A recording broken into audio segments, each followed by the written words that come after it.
नमस्कार दोस्तों, मैं हूं परविंदर सैनी। दोस्तों, अगर हम सांपला चुनाव की बात करते हैं तो अब चुनाव जो है अपने अंतिम दौर में पहुंच चुका है।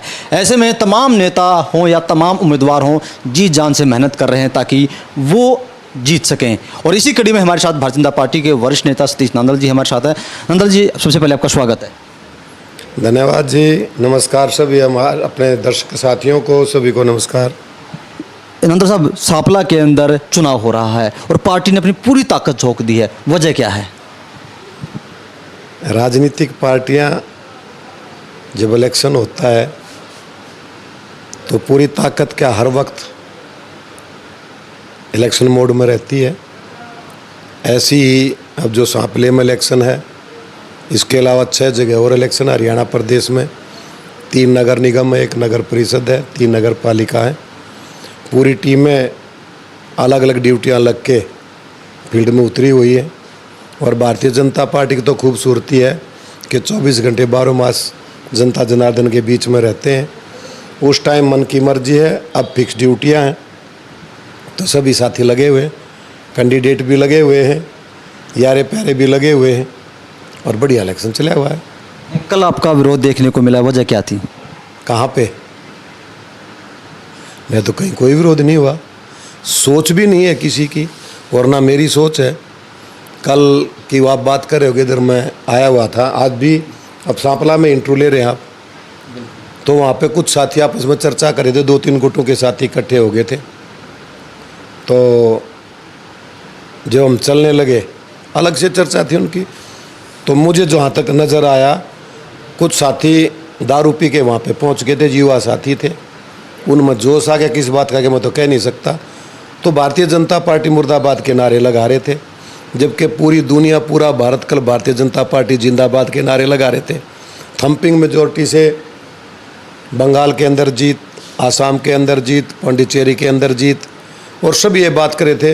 लेकिन वो बच्चे थे हमारे, उनकी सोच थी ये, कोई विरोध की बात नहीं थी 1% भी। क्या बीजेपी को हार का डर सता रहा है जो नायब सैनी प्रचार के लिए यहाँ पर खुद आ रहे हैं? भारतीय जनता पार्टी में सभी कार्यकर्ता है और मैं आपको बता दूं, कल माननीय मुख्यमंत्री जी सोनीपत में 20 प्रोग्राम करके गए। इलेक्शन चाहे पंचायत मेंबर का है, चाहे वार्ड के एमसी का है, चाहे चेयरमैन का, नगर निगम के मेयर का है, एमएलए है, एमपी है, कोई इलेक्शन छोटा नहीं होता राजनीतिक आदमी के लिए। राजनीतिक व्यवस्था जो प्रजातांत्रिक प्रणाली में बनी हुई है, उसका निर्वाह करने के लिए सभी साथी आते, सभी साथी काम करते हैं। नांदल साहब, एक सवाल उठ रहा है कि आप लोग उधार का प्रत्याशी लेकर आए हैं कि आपने अपनी पार्टी के नेताओं को टिकट नहीं दी, वजह क्या थी? देखिए, उन्होंने पार्टी को ज्वाइन किया और जो पार्टी ज्वाइन कर लेता है वो पार्टी का सम्मानित सदस्य होता है। सीनियर और जूनियर ज़रूर हो जाते हैं, लेकिन इलेक्शन के अंदर बहुत सारी व्यवस्थाएं देखी जाती हैं, बॉटम से लेकर टॉप तक।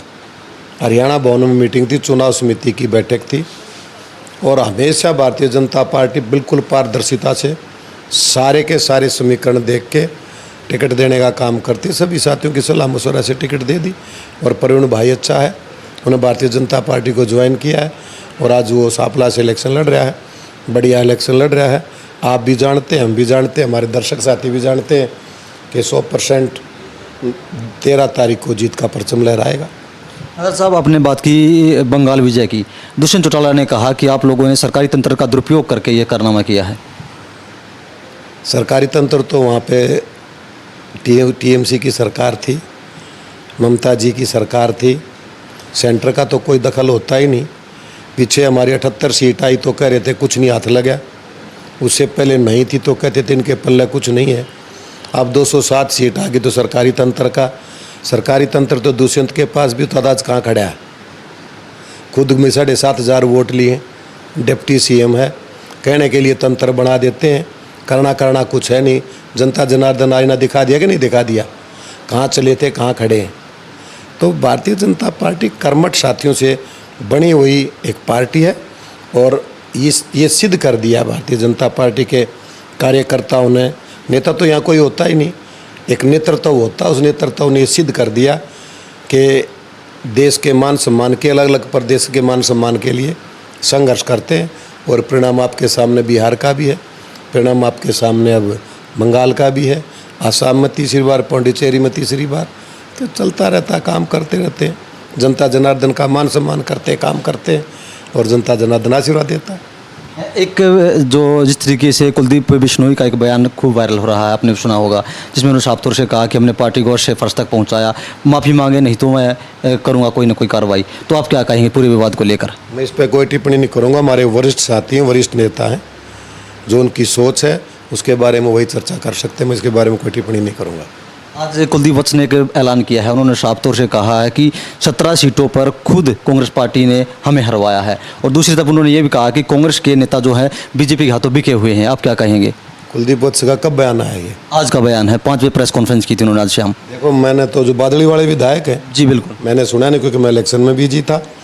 और ऐसा वो कहता है तो उनकी सोच है। और कांग्रेस का तो हालत है, कांग्रेस में बच क्या गया? मुझे आपको एक बात बताइए, अब 37 के 28 है, थोड़े बहुत दिन में ये 18 रह जाएंगे, फिर 7-8 रह जाएंगे।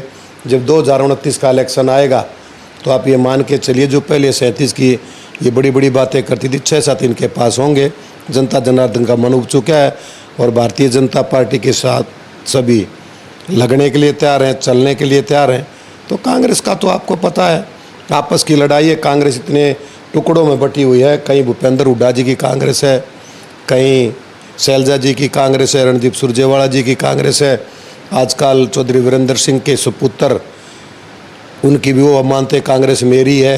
क्योंकि राहुल गांधी जी भी पहले दाढ़ी बढ़ा रहे थे और वो इसी स्टाइल में दाढ़ी बढ़ा के पब्लिक के बीच में निकल रहे हैं। मैं तो उनसे ये कहता हूँ, जनता के बीच में जाया करो, काम कराया करो। अब रोडा पर घूमते हैं, 4-4 आदमी लेने, क्या हासिल करना चाहते हैं? तो जनता ने इनको नकार दिया है, हर लिहाज से नकार दिया है, कहीं भी इनका कोई वाले वारिस नहीं है। तो कांग्रेस के बारे में ज़्यादा लंबी चर्चा करने की ज़रूरत नहीं है।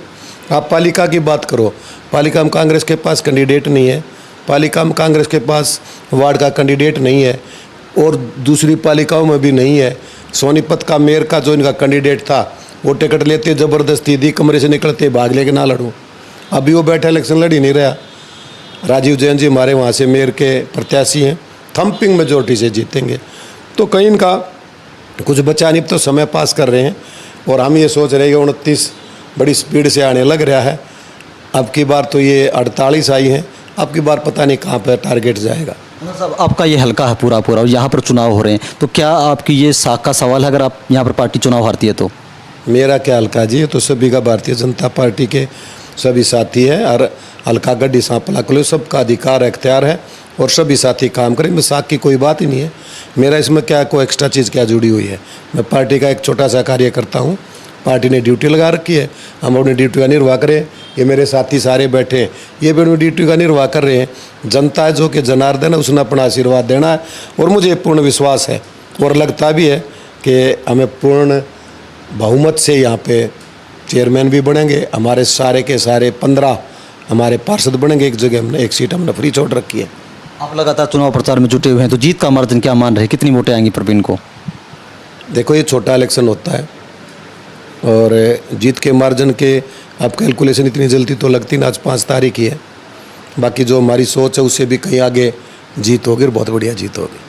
तो चलिए दोस्तों, कहीं ना कहीं सतीश अंदल जी का साफ तौर से यही कहना है कि सांपला के अंदर बीजेपी की बड़ी जीत होगी और यहाँ पर तमाम जो पार्षद है वो भी जीत कर आएंगे।